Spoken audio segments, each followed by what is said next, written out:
को बिजनेस इङ्ग्लिसको chapter 2 using the business language अध्ययन गर्न गइरहेको छौँ र यो पाठ इक्जामको हिसाबले एकदमै इम्पोर्टेन्ट रहेको छ। हेर्न सक्नुहुन्छ प्रत्येक वर्ष यसबाट क्वेसन सोधिरहेको छ र यसमा अब तपाईँले सानो सुरुमा बिजनेस ल्याङ्ग्वेजको बारेमा जान्नुपर्छ। ल्याङ्ग्वेज के हो, ल्याङ्ग्वेजको इम्पोर्टेन्ट किन छ, त्यस्ता कुराहरू जान्नुपर्छ यो पाठमा। जस्तै यहाँनिर अब एक्सप्रेसिभ फङ्सन यिनीहरू त एन्सर लेखेको छ। अनि त्यसपछि यहाँनिर 5 techniques of using business language efficiently effectively with an example of each technique भनेको छ। कसरी चाहिँ तपाईँले बिजनेस ल्याङ्ग्वेजलाई इफिसिएन्टली युज गर्न सक्नुहुन्छ अथवा कसरी चाहिँ तपाईँले ल्याङ्ग्वेजलाई इफिसिएन्टली तरिकाले युज गर्न सक्नुहुन्छ, त्यो खालको क्वेसन सोध्छ। र 2018मा भनेको चाहिँ हाम्रो के क्वेसन सोधेको थियो भन्दाखेरि write any 5 function of language भनेको छ। अब हामी फङ्सन अफ ल्याङ्ग्वेज हेरौँ। अब language has numerous function and serve is powerful tool in human interaction. यो इक्जाम पोइन्ट अफ भ्यूले अति नै महत्त्वपूर्ण छ है। ल्याङ्ग्वेजको फङ्सन चाहिँ के कस्तो रहेको छ त्यो चाहिँ जान्नुपर्ने छ। अब तपाईँले लगभग 5-6वटा ल्याङ्ग्वेजको फङ्सन जान्नुभयो भने सजिलैसँग मार्क्स ल्याउन सक्नुहुन्छ। 10 मार्क्सको पनि क्वेसन पर्न सक्छ यसबाट, 5 मार्क्सको पनि क्वेसन पर्न सक्छ। अब सुरुमा भनेको के छ भन्दाखेरि communication. The primary function of language is to communicate thought ideas and feeling between individual. It enable us to share information and connect with other. अनि त्यसपछि अर्को भनेको एक्सप्रेसन छ। एक्सप्रेसन भन्दाखेरि आफूलाई एक्सप्रेस गर्ने, आफ्नो ग्रुपलाई एक्सप्रेस गर्ने कुराहरू पर्छ। Language allows individual to express emotion, desire and needs. It provides a way to articulate what we feeling or thinking. हामीले चाहिँ के फिल गरिरहेको छौँ, के सोचिरहेको छौँ, आफ्नो सोचहरू अरूलाई बुझाउनको लागि ल्याङ्ग्वेज चाहिन्छ। आफ्नो सोच मात्र होइन, आफ्नो इच्छा, आकाङ्क्षा, इमोसन, डिजायर अनि आफ्नो चाहना, आवश्यकता, निड्स भनेको छ नि। त्यही भएर सिक्नमा चाहिँ हामी के भन्छौँ भन्दाखेरि expression it is the one of the most important function of language. थर्डमा के छ, सोसल इन्टरेक्सन। मानिसहरूबिच सामाजिक अन्तर्क्रिया गर्नको लागि ल्याङ्ग्वेज इम्पोर्टेन्ट छ। यदि ल्याङ्ग्वेज नै नभएको भए के हुन्थ्यो, यो संसारमा भनेको मान्छेहरू सिभिलाइज नै हुन सक्दैन थिए, उनीहरू एकअर्कासँग कनेक्ट नै हुँदैन थिए। अब जस्तै social interaction. Language is essential for social bonding and maintaining relationship. It help us navigate social context and norms making it easier to cooperate and work together. Information exchange. फोर्थमा language facilitates the sharing of knowledge and information. It is crucial for education, storytelling and passing down culture and tradition. म तपाईँहरूले एउटा कथा भन्छु ल ल्याङ्ग्वेजको सम्बन्धमा। आजभन्दा करिब कति हजारौँ वर्ष अगाडि चाहिँ जब मान्छेहरू आए नि पृथ्वीमा, तब उनीहरू सबैजनाको ल्याङ्ग्वेज एउटै थियो अरे क्या।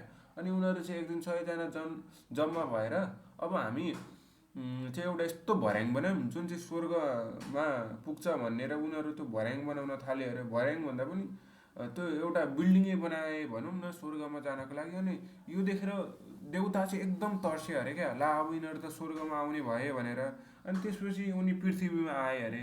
अनि त्यसपछि उनले चाहिँ के गर्दैछन्, प्रत्येक मान्छेलाई चाहिँ भिन्न भिन्नै किसिमको ल्याङ्ग्वेज दिएछन् क्या। अनि यति भइसकेपछि चाहिँ त्यहाँ भएका सबै मान्छेले एकै किसिमको भाषा बोल्थ्यो, अब छुट्टा छुट्टै किसिमको भाषा बोल्न थाले अरे। अनि त्यसपछि उनीहरू कन्फ्युज भएछन् क्या, एकअर्कासँग बोलेर बुझेनछन् एकअर्काको भाषाहरू। अनि त्यही भएर उनीहरू अब स्वर्ग जाने त्यो भर्याङ उनीहरूको अधुरै रहेछ। अनि त्यही मान्छेहरू अहिले संसारको विभिन्न कुनामा बस्छन्, आफ्नै किसिमको भाषा बोल्छन् अरे। अब यहाँनिर इन्फर्मेसन एक्सचेन्ज छ। Language facilitates the sharing of knowledge and information. It is crucial for education, story telling and passing down cultural tradition. आफ्नो कल्चरल ट्रेडिसन पुस्तौँदेखि मानिआएका चलनहरू भावी पुस्तालाई हस्तान्तरण गर्नको लागि, अनि त्यसपछि शिक्षा लिनको लागि, कथाहरू भन्नको लागि ल्याङ्ग्वेजको इम्पोर्टेन्स रहेको छ। पर्सुएसन भनेको छ language can be use to influence other opinions or behaviour. This function is often seen in advertising, political speech and debates. अब यो भाषणहरू दिएर अरूलाई उत्प्रेरित गर्नको लागि, अरूलाई आफ्नो कुरा बुझाउनको लागि पनि ल्याङ्ग्वेज इम्पोर्टेन्ट रहेको छ। Identity. Language is a key component of personal and group identity. अब सबै किसिमको आफ्नै ल्याङ्ग्वेज छ नि त। नेपालमै हेर्ने हो भने नेपालमा रहेका 125 भन्दा बढी जातिको आफ्नै भाषाहरू रहेको छ, आफ्नै भाषाभाषी भएका मान्छे बस्छन्। त्यही भएर यो के हो, आइडेन्टिटी हो। नेपालको जनकपुरमा मैथिली भाषा बोलिन्छ होइन। अब जनकपुरमा मैथिली भने जस्तै भोजपुरमा भोजपुरी त होइन नि। फेरि अब अलिक बोर्डरको छेउछाउमा हिन्दी भाषा बोलिन्छ हो, यो के हो, आइडेन्टिटी हो। अनि control and regulation, language helps in organising and regulating behaviour, instruction, rules and laws are convert through language. Creative expression, अब ल्याङ्ग्वेजबाट के गर्न सकिन्छ, पोएम लेख्न सकिन्छ, स्टोरी लेख्न सकिन्छ, लिट्रेचरमा हाम फाल्न सकिन्छ। Language allows for artistic and creative expression through literature, poetry and other form of writing. अब यही क्वेसन हेर्नु न यहाँनिर। अब write the most probable language function, यो चाहिँ कस्तो कस्तो किसिमको फङ्सन त्यो त्यो लेख्नुहोस् भनेको छ क्या यहाँनिर। नेपाली छ ब्युटिफुल कन्ट्री, यो जनाएको छ नि त, त्यही भएर यो एक्सप्रेसिभ फङ्सन भयो, एक्सप्रेसन गरेको छ। Either you are with us or with them, यो पनि कस्तो भयो, एक्सप्रेसिभ फङ्सन भयो। अब यो सिसिटिभी, ओजोन, इन्डोस्कोपी, यी भनेको विशिष्ट शब्द हुन्। सिसिटिभी भनेको क्यामेरा हो, ओजन भनेको हाम्रो पृथ्वीलाई ढाकेर रहेको लेयर हो, ओजन तह भन्छौँ। यो पात्लिँदै गयो भने गर्मी बढ्छ भन्छ, पृथ्वीलाई बचाएको छ सूर्यको हानिकारकदेखि, यो ओजन भनेको साइन्ससँग रिलेटेड हो। अनि इन्डोस्कोपी भनेको यो ग्यास्ट्रिक भएको पेसेन्टहरूलाई, अथवा ग्यास्ट्रिक मात्रै नभनौँ, पेट सम्बन्धी रोग भएको पेसेन्टहरूलाई चाहिँ डक्टरले नाक अथवा मुखबाट एउटा लामो पाइप छिराएर गर्छन्, क्यामेरा भएको, त्यसलाई इन्डोस्कोपी गर्ने भन्छ। अब यो चाहिँ के हुन् भन्दाखेरि प्रोफेसनल एन्ड टेक्निकल फङ्सन भयो क्या। यिनीहरू भनेको साइन्सको कुरा छ, त्यसपछि हाम्रो मेडिसिनको मेडिकल टर्म पनि छ, त्यही भएर यो के भयो, प्रोफेसन एन्ड टेक्निकल फङ्सन। अब यो निलोगिजम एन्ड साइन्स भनेको छ, खै यो निलोगिजम्स कि साइन्स प्रोनाउन्सिएसन थाहा भएन। यो चाहिँ डाइनामिक फङ्सन भनेको छ। अब यसको बारेमा म बुझाइदिन्छु। निलोगिजम एन्ड साइन्स, निलो, अब यो प्रोनाउन्सिएसन आफै बुझ्नु। यो निलोगिजम भनेको newly coined word, phrases or expression that may be in the process of entering common use. यो भनेको चाहिँ भर्खर भर्खर इन्ट्रोड्युस भएका शब्दहरू हुन् क्या, त्यो चाहिँ युवा पुस्ताहरूले प्रयोग गरिरहने, तर अब यो इन्ट्री भइसकेको छैन क्या अफिसियली रूपमा। जस्तै अब यो शब्दहरू हेर्नु न, सेल्फी। अब सुरुमा के भनिरहेछ मान्छेले, सुरुदेखि फोटोग्राफ भनिरहेछ, फोटो भनिरहेछ, त्यही भएर यो सेल्फी भनेको चाहिँ निलोगिजम्स भयो क्या।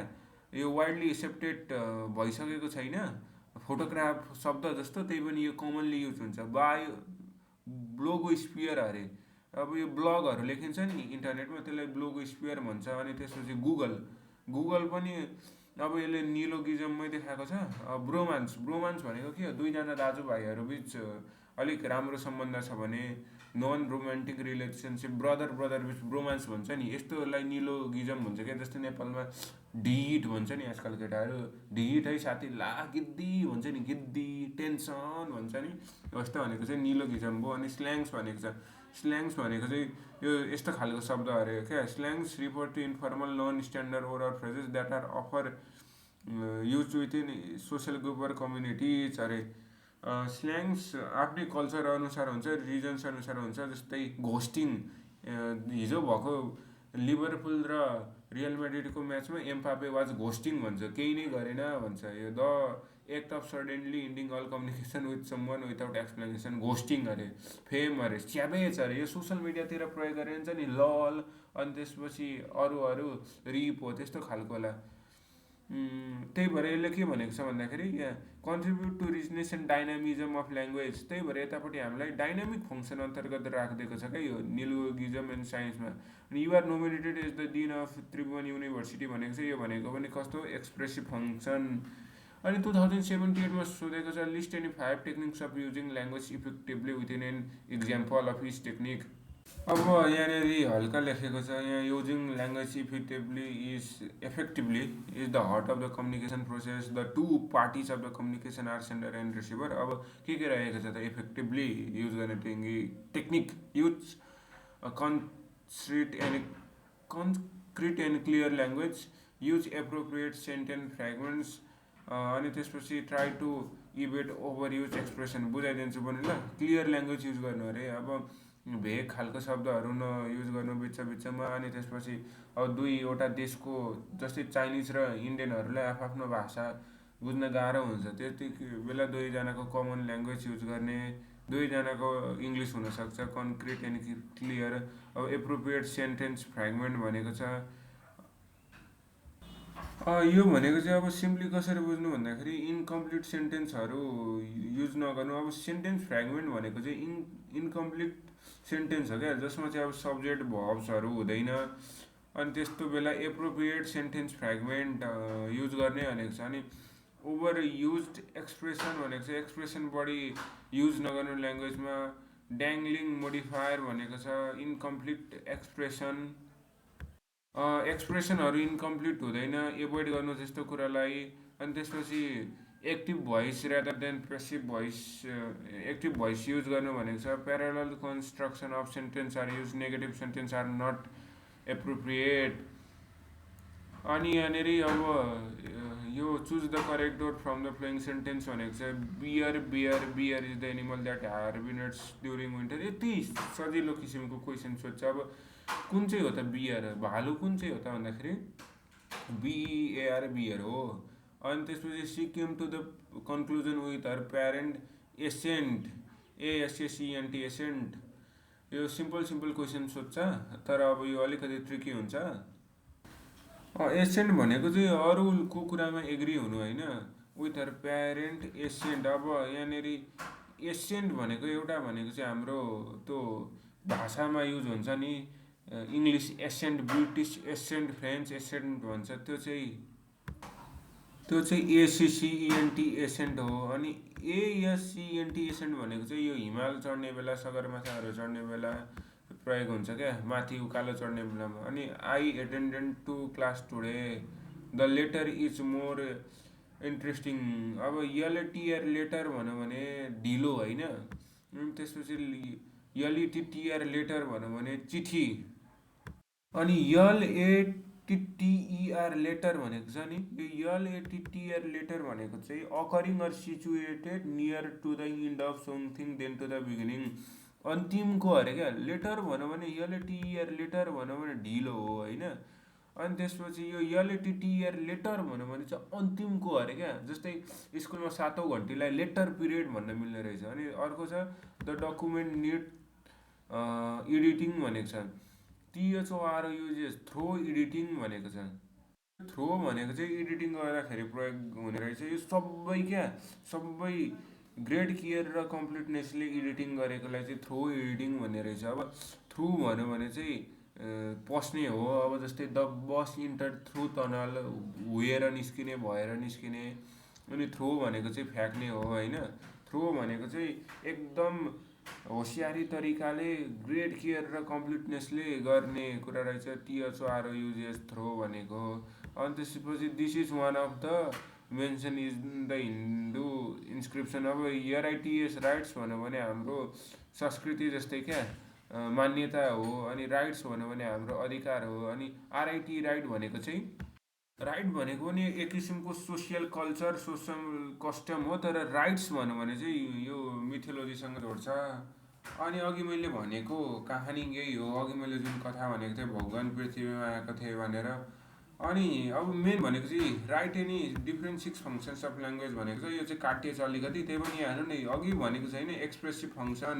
अनि त्यसपछि यहाँ पावर भनेको छ। अनि अर्को भनेको recreation function, dynamic function, relation, अनि प्रोफेसनल फङ्सन। अब फेरि हेर्न मन छ भने